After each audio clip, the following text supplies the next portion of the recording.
to Pete and Hannah's A Watch List. I'm your host, Pete Mitchell. I'm here with my great co-host, Hannah. Hello, people. Hannah, we're here today for What's Next, the show where we help you figure out what to watch next. We are here to review some movies, and on today's show, we're reviewing Argylle and May December. But before we begin, let us tell the viewers and the listeners what they should do. Pretty please leave a like and subscribe. And leave a comment down below your feedback for the show and your favourite movie so far in the year 2024. Comment down below 2024. Hit the notification and you'll get great content like this one. Hannah, we're coming up to our first year anniversary of Pete and Hannah's Watch List, What's Next? Mm-hmm. And we're going to do a special movie news next week where we answer your questions. So we're going to grab feedback from all our social media channels and we'll answer those questions next week. Yeah. That should be some fun. Mm-hmm. Before we get on to the reviews, Hen, let's talk about some sad news that happened in the world of entertainment. The great Carl Weathers passed away on the weekend. What are your thoughts about Carl? Very big loss for the entertainment industry. I just love...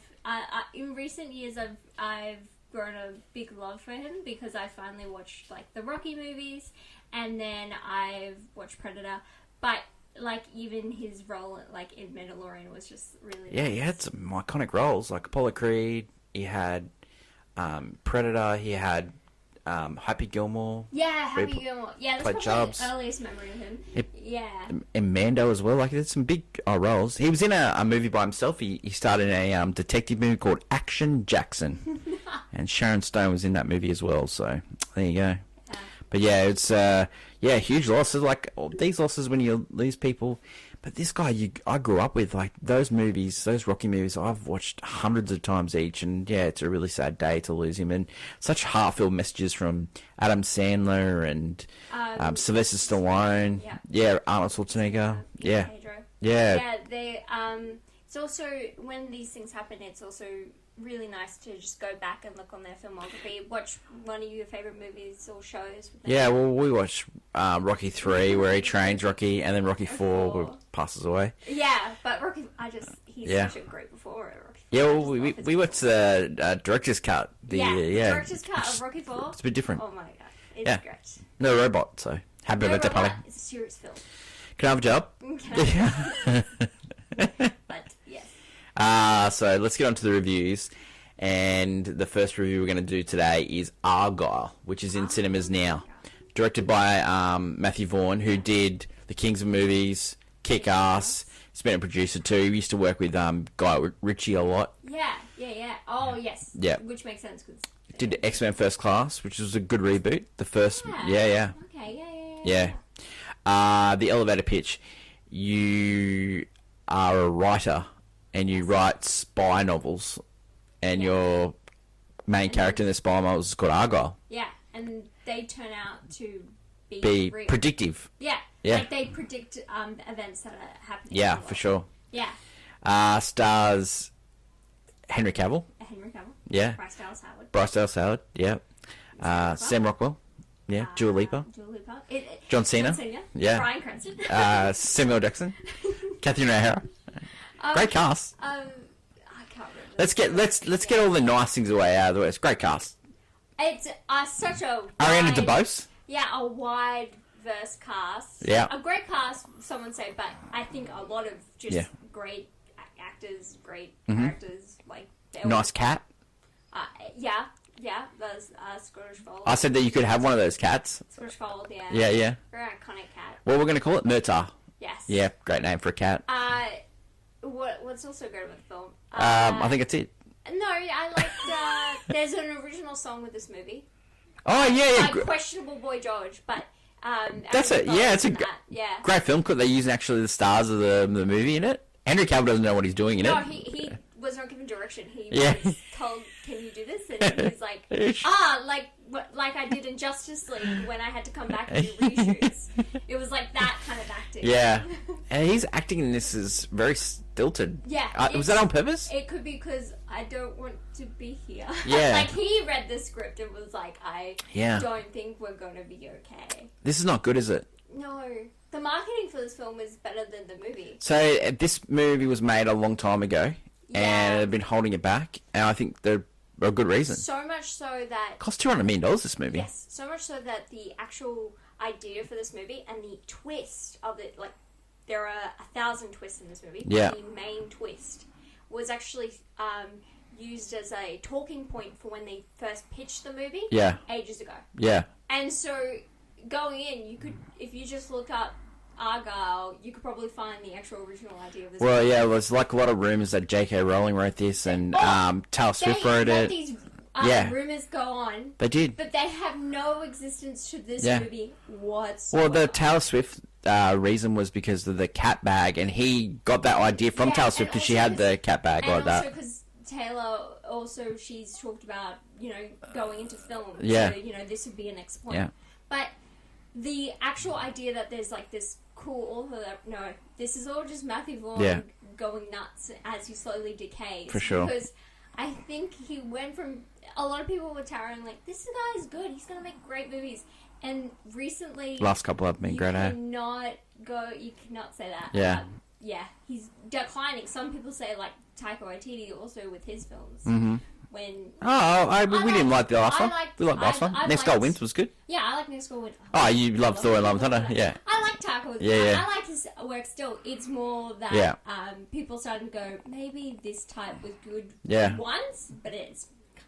And this guy seems to got an opinion about every other movie as well. Like, this is... You can't name a Supergirl without getting a director and all this stuff. He's just coming out. I was going to work on The Flash, but I wanted to choose a different Flash. The thing with this movie and which why would never been a bad it's thing. flawed is because it tries to be like a spy movie. Yeah. Similar to Kingsman, where it's like a spoof on James Bond. This movie does similar themes with the twist and idea, but he puts the spoof and gives it way too much jokey nature to the point where it just has there's too many twists to even call it. Yeah. There's a sort of idea with this movie where the writer is imagining the world, and this has been done before. Yeah. It was done by, you haven't seen this movie, but it was started Tom Selleck and Pauline Podakowski, who was a model at the time. She was one of the best models in the world. It was directed by an Australian called Bruce Beresford. It's called Her Alibi, and he was researching because he's got he's a famous novelist that had a spy. And so he was in the back of the courtroom, and he said that I'm married to her, and so they're pretending to be married. Okay. And she turns out she's like a circus performer, and getting chased by the Romanian officials. Okay. So he was like pretending that all these things were happening. And he was like a suave, sort of sophisticated guy. Yeah. So Her Alibi, it's a really good movie. Somehow, that movie sounds better than the one we just watched. Yeah, I think that's a basic idea of what this movie was. That's the idea. Like, I think this movie is it's way too over the top. And I don't believe for a second about Bryce Dallas Howard and Sam Rockwell. Yeah. Well, yeah, I don't believe the chemistry they have. I don't believe her as a spy. I don't mind his idea, like, spies aren't conventionally, they're not all suave and like, that's great, that's a great idea. And Sam Rockwell actually does really well in his role. Yeah. He's very funny, like, he's reluctantly being this, like, heroic spy. Sure. Whereas Bryce Dallas Howard, I get the whole author. Yeah. So, but this movie is, like, 2.5 hours long, right? Way too long. Yeah. And so the next, like, after the big twist reveal, and you get to the second half of the movie, she completely is not believable in the role she's playing at all. Also, I don't want to spoil much, but she's known for being a conventionally redhead. Yeah. She becomes a blonde in this movie. Yeah. And it is not okay. I don't understand we picked like half a dozen different actors that could have played this role better. And another thing is, don't see the trailer because it gives away the ending. Yeah, but also, like, it does it because it doesn't matter because in this movie, like, even when you get to the ending, you go to the post-credit scene and completely it has a post-credit scene. Yeah, I know. Yeah. It's a movie that tries to be so much more than what it is. You know who that was totally wasted in this movie? Ariana DeBose. She's great. I love her. I love her. I can't wait to see her in another movie. Yeah, I really loved Wish, and she was great in that. I loved her. Yeah, she's really good. I loved her in West Side Story. Yeah. So I just Argylle, don't go see it. Wait for it to come on stream. It's going to come on Apple TV Plus. Yeah. Rating for this one, I think it's a first sleep. It's pretty bad. I'm so sorry. Yeah. It's pretty bad. We wanted to like it. That trailer looks kind of better than the movie. Well, I'll ban trailers for now, so I'm not watching any more for a while. I'll watch them. So Argylle's in cinemas now, and our rating for that one is I fell asleep. That's 1 star. Sorry. And that's early running for the Just Fine Award. Yeah. Okay. Yeah, I think it's... I feel like it'll be worse. Well, that's optimistic of you. We're in a year of these movies should have came out or didn't come out or are rushed to come out, so we'll see what happens. Yeah. We're getting a lot of sequels, spin-off. We're getting a lot of Sony picture movies, so yeah. I'm not going to put my... Well, let's go on to some positive news. We saw May December this week, and it stars the great Natalie Portman, Julianne Moore, Charles Melton, directed by Todd Haynes, who directed Far From Heaven, which was starring Julianne Moore. Yep, never seen them. But... So good, right? Yeah. The elevator pitch. Okay. There's a relationship between Julianne Moore's character and Charles Melton's character. Yeah. And it has been... an inappropriate one. It's been spotlighted in a sort of a movie. Yeah. Which is a serious movie with a serious actor. She's a method actor who comes to town to learn about Julianne Moore's character. And that is May December. Yeah. So, Hannah, reasons to see this movie. Everything about this movie is reasons to see this movie. And I love how people don't get this. This is a dark comedy. Okay, so... For me, I laughed at it. Dark comedy this movie. The music that's played in this? Yes. So, I don't know if anyone's seen, like, a Lifetime movie or a movie where it's, like, there's, like, been this, like, strange, like, murder that's happened. Do you remember that? Do you remember that movie that Will Ferrell did with Kristen Wiig, the Lifetime movie? And Will Ferrell's the producer of this. They're in a Lifetime movie together. And he played it seriously, but it turned out to be funny. Yeah.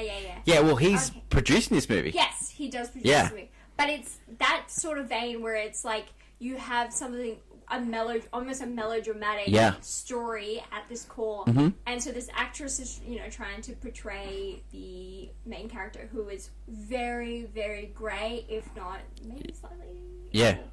And we just don't... And that's the thing with this underlaying of this movie is that you don't really know 100% what's going on. Mm-hmm.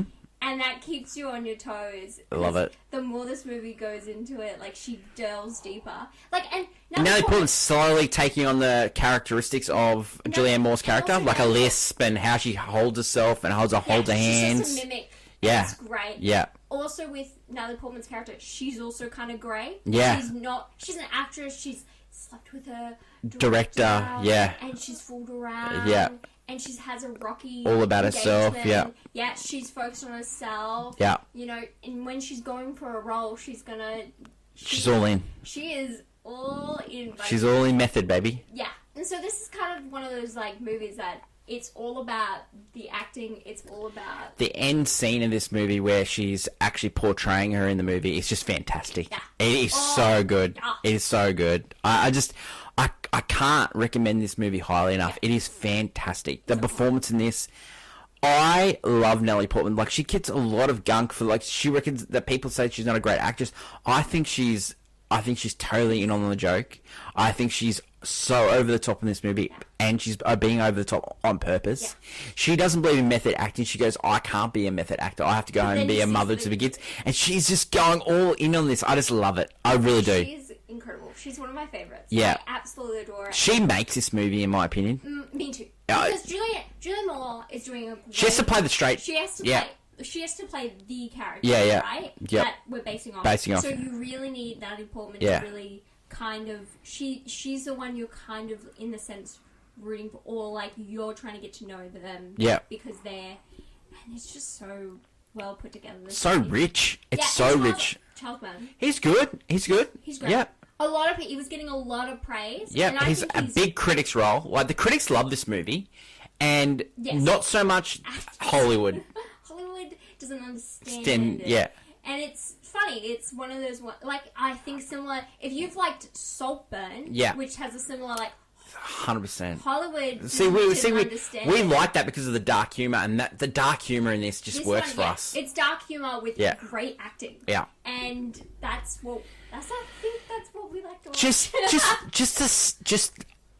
We just loved every time there was a poignant scene in this movie. The music is just played. It's a couple of notes. Oh, it's so good. It's just, I just really enjoyed this movie. I really did. The acting, Todd Haynes, the person that wrote this movie is actually she's a casting agent. Yeah, I heard about that. Yeah, it's yeah. incredible. Yeah. Because she did a great job. Some of the writing. Yeah. It's been nominated for an Academy Award for this. Great. Some of the writing is so incredible because you got to with those great performances need something. Yeah. And there's just moments in this movie that made me, oh no. Mm-hmm. Yeah. And when a movie's make me feel cringy, but in like a good way, like it's supposed to give me that, I'm like, yeah. Oh, I can really. This movie, I'm so surprised Natalie Portman didn't get nominated for an Academy Award for this. I thought she was fantastic in this. Charles Melton as well. Like, there was a couple of actors in that Best Supporting Actors. Yeah, I was surprised. I know that you could consider the race this year, because what it looks like is that it's pretty tied up to we already know who's going to win. And it seems weird not to just give nominations to people that, like, especially, like, we're talking about Charles Melton. Like, this is his first, like... Yeah, big role. Yeah. And he's gotten a lot of praise for it, and no one... Yeah. No one was like, oh, yeah. Yeah, I was surprised he didn't get nominated. I thought he was really good in this. Yeah. All this movie didn't get enough love. I was so surprised. Like, I get maybe... So SAG probably doesn't... SAG did not adore this movie. That's when you notice SAG did not care. Yeah, and they vote on the acting award, so you knew that one was not going to get it. Yeah. Movie. And yeah, I personally want more of these movies. This is just an adult type movie that just brings a little bit of humor, and it's well acted, it's well put together. It's just fun for me. Oh, I want more of it. It's such a treat. If this movie wasn't released last year. It'd be my movie championship belt holder. Same. I just love this movie. Rating for this one. It's a banger. I think it's a banger too. So good. If you really like dark sense of humor and you just want to go to the movies with a couple of friends and have a chat after just movies, love it. Like Natalie Portman bringing the lisp. I just loved it. It was fantastic. I can't recommend this movie highly enough. Yeah. It's so good. That is it for the reviews today. Thanks everyone for watching. Really appreciate it. Don't forget to give your feedback for our year special, which is next week. Ask anything. Ask anything. Ask us about. Would you like ask what Hannah's doing with her life? Hanging out with this guy. An hour about how great the movie film Speed Racer is. No. Or we could talk about Saltburn and our love for it. Okay. Yeah. How good. Like Speed Racer and Saltburn. Yeah. And May December, we love that as well. Don't forget to like, follow, subscribe our channels. Got great content on the channel this week. We interrupt regular programming. We've reviewed True Detective, Night Country, new season of Curb Your Enthusiasm, The Great Masters of Air, and also the new series, the film adaptation, Mr. and Mrs. Smith. Don Glover, can recommend that highly as well. We also did the AFI Top 100 podcast, Swing Time. Yeah. Wow, that was good.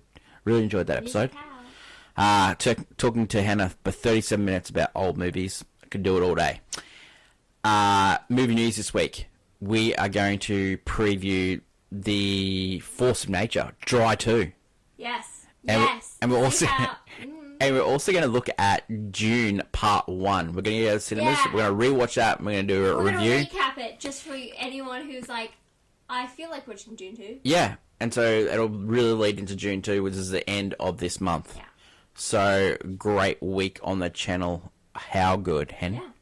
Yeah. Also, in tomorrow's clickbait, it's not really a surprise, but 2 Academy Award movies we're going to be reviewing in the clickbait, because we're reviewing Academy Award movies all the way up to the Academy Awards.